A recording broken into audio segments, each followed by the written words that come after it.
മലപ്പുറം കോട്ടയ്ക്കലിൽ ബൈക്കുകൾ കൂട്ടിയിടിച്ച് 2 മരണം. മരിച്ച യുവാക്കളെ തിരിച്ചറിഞ്ഞിട്ടില്ല. അപകടത്തിൽ 2 പേർക്ക് പരിക്കേൽക്കുകയും ചെയ്തിട്ടുണ്ട്. മുഹമ്മദ് ഷംസീർ വിവരങ്ങൾ നൽകും. ഷംസീർ, അമിത വേഗതയാണോ അപകടത്തിന് കാരണം?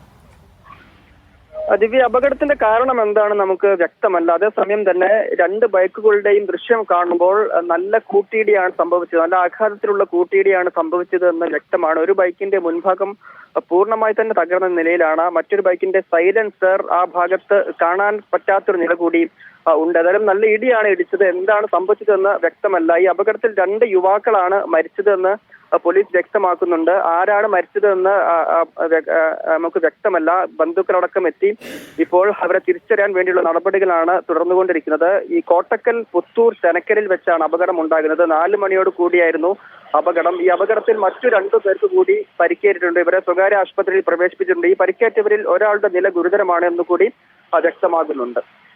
ശരി, മുഹമ്മദ് ഷംസീറാണ് വിവരങ്ങൾ നൽകിയത്.